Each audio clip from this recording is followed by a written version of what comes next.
Puji Tuhan, salam sejahtera saudara-saudara dimanapun saudara berada. Berbahagialah mereka yang saat ini sedang sehat dan sejahtera, dan kita juga tetap mendoakan saudara-saudara kita yang terkena paparan COVID-19. Tuhan Yesus akan menyembuhkan dan memberikan yang terbaik bagi kita semua yang berharap kepada Dia. Nah, kali ini kita juga akan diingatkan oleh firman Tuhan, kabar baik tentang memelihara iman. Kita memang perlu memprioritaskan memelihara kesehatan tubuh jasmani kita hari-hari ini sebagai prioritas dengan mengikuti protokol kesehatan. Namun hal yang terpenting juga bagi orang percaya, bagaimana kita memelihara iman kita sehingga kapanpun Tuhan Yesus memanggil kita, kita dalam keadaan yang siap. Nah, saudara-saudara, Markus 1 ayat 1-5, inilah permulaan Injil tentang Yesus Kristus, Anak Allah. Seperti ada tertulis dalam kitab Nabi Yesaya, lihatlah aku menyuruh utusanku mendahului engkau.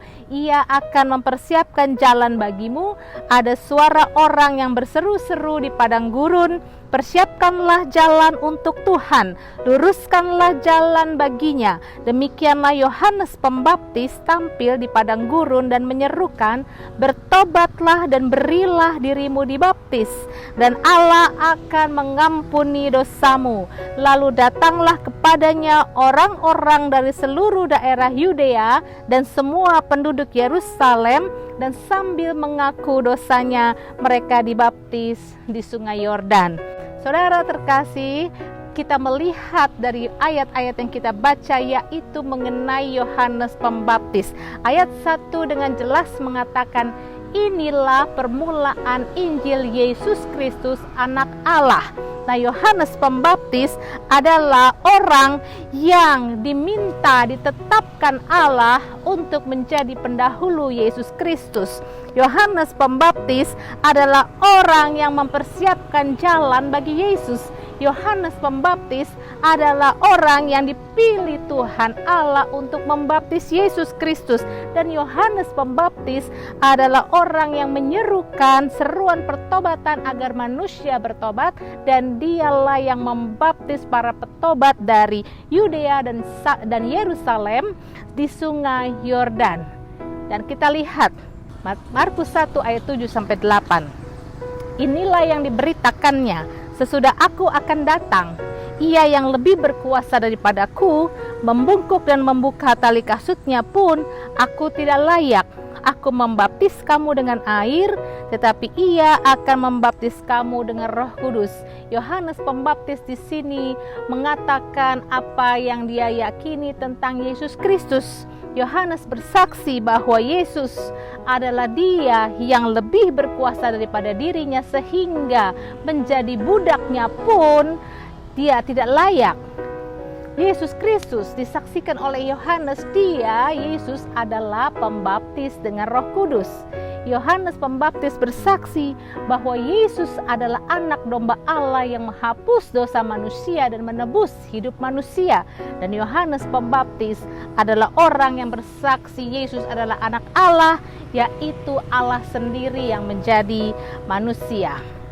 Di dalam penjara, di Matius 11 ayat 2-6, di dalam penjara Yohanes mendengar tentang pekerjaan Kristus, lalu menyuruh murid-muridnya bertanya kepadanya, engkaukah yang akan datang itu, atau haruskah kami menantikan orang lain?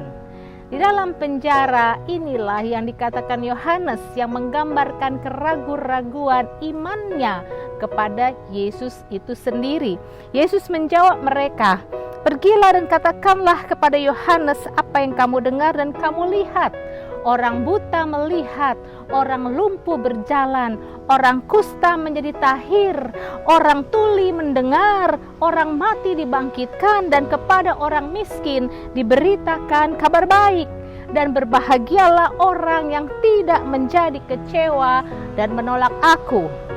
Saudara, di dalam penjara Yohanes yang sama, Yohanes Pembaptis, yang memang memberitakan Yesus adalah anak domba Allah, yang memberikan seruan pertobatan, yang membaptis Yesus dengan air, yang menyatakan Yesus adalah pembaptis dengan Roh Kudus. Yohanes yang sama yang mengatakan Yesus saya menjadi budaknya pun tidak layak karena Yesus begitu agung, anak domba Allah, anak Allah yang menjadi manusia. Namun Yohanes yang sama itu juga yang meragukan ketika imannya goyah. Ternyata ketika apa yang dilihat Yohanes berbeda dengan apa yang diharapkan dalam hidupnya, ia mulai meragukan apakah Yesus benar adalah dia yang dia saksikan.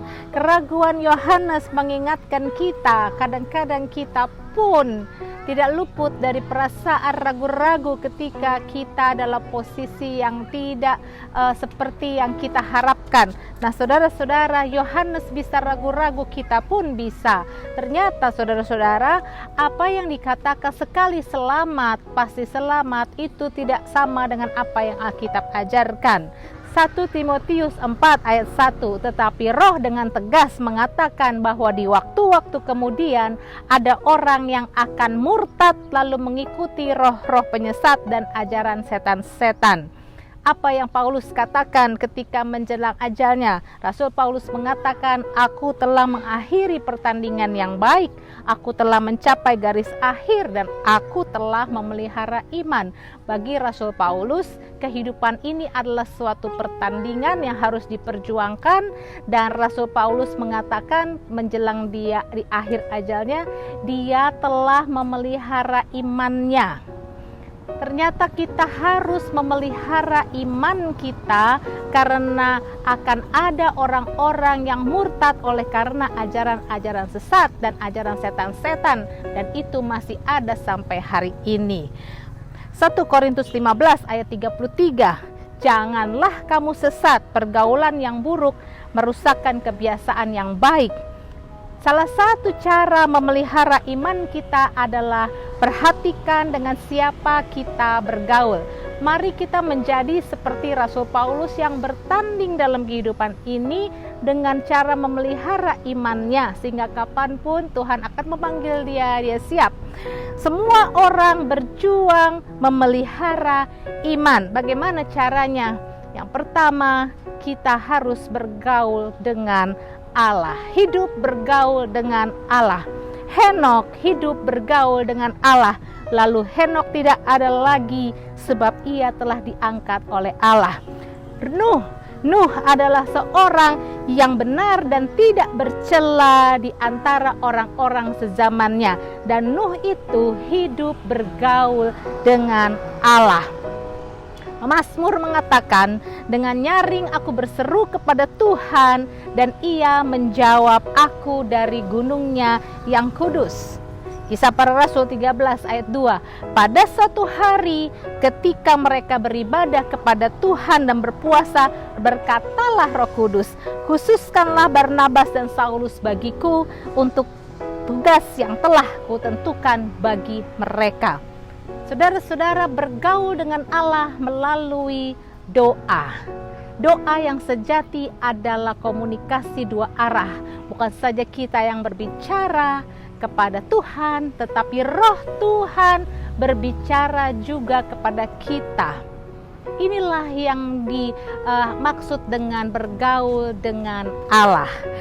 Kisah Para Rasul 10 ayat 19 sampai 20. Dan ketika Petrus sedang berpikir tentang penglihatan itu, berkatalah Roh, ada 3 orang mencari engkau. Bangunlah, turunlah ke bawah dan berangkatlah bersama-sama dengan mereka.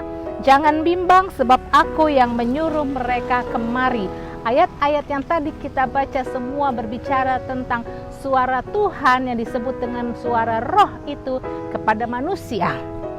Bergaul dengan Allah melalui doa.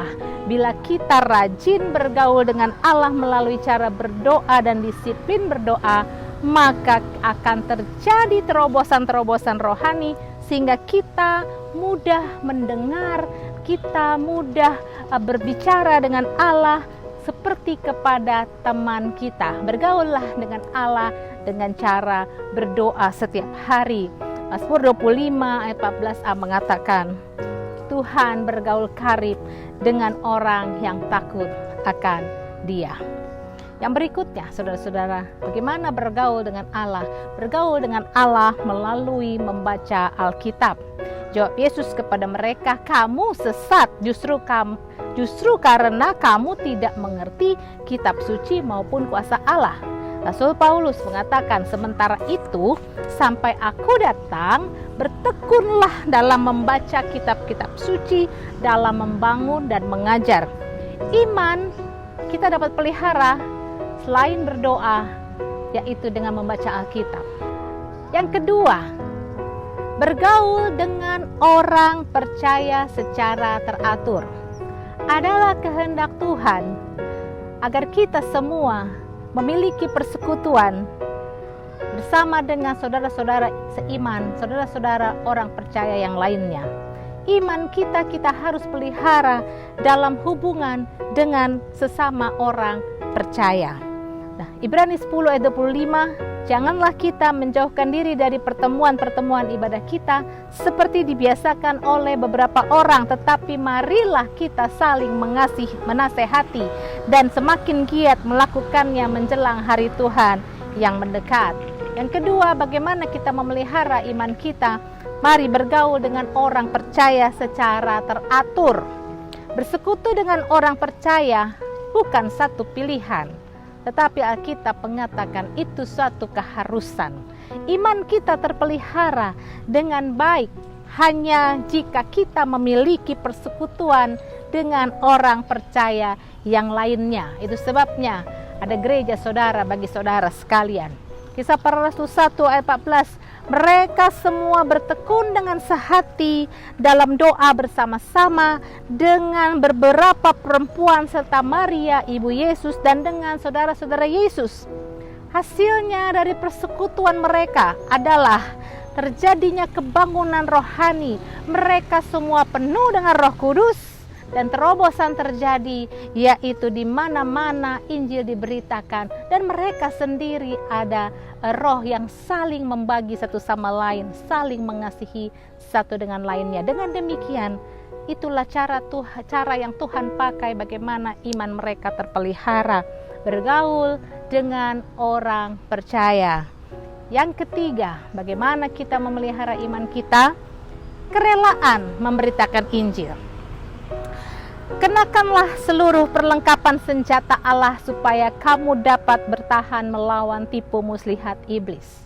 Sebab itu ambillah seluruh perlengkapan senjata Allah supaya kamu dapat mengadakan perlawanan pada hari yang jahat itu dan dapat tetap berdiri sesudah kamu menyelesaikan segala sesuatu. Salah satu perlengkapan senjata Allah yang dimaksud di sini ada di ayat 15. Kakimu berkasutkan kerelaan untuk memberitakan Injil damai sejahtera. Gunakanlah seluruh perlengkapan senjata Allah.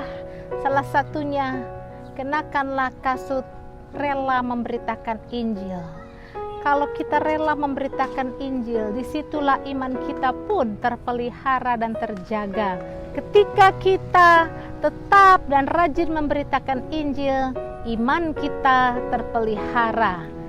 Bila kita sudah merasakan Yesus dalam hidup kita, bila kita sudah merasakan kebaikan Tuhan, bila kita benar-benar sudah diselamatkan, kita yakin akan kepastian keselamatan itu, maka kita dengan otomatis punya gairah, punya semangat untuk memberitakan kabar baik itu, untuk menyampaikan apa yang sudah kita alami itu kepada orang lain, kepada mereka yang belum selamat, kepada mereka yang hari-hari ini sedang menderita, kepada mereka yang membutuhkan jawaban persoalan hidup mereka di dalam Tuhan Yesus. Jika belum ini menjadi bagian hidup kita, kabar baik bagi kita semua, kita bisa minta kepada Bapa, kita bisa minta kepada Tuhan Yesus, berikanlah kami hati yang rela dan kaki yang berkasutkan kerelaan untuk memberitakan Injil firman Tuhan. Saudara, dari firman Tuhan hari ini kita belajar, kalau Yohanes Pembaptis bisa ragu-ragu akan imannya, kita pun dapat mengalaminya. Hari ini kita belajar, tidak ada di antara kita yang kebal untuk murtad daripada Tuhan. Tidak ada cara lain Kita belajar dari Rasul Paulus dengan cara bertanding dalam kehidupan ini, memelihara iman kita, supaya kita tetap pada akhirnya bukan persoalan kapan Tuhan panggil kita, tetapi di kapan Tuhan panggil kita, kita selalu dalam keadaan siap karena iman kita terpelihara.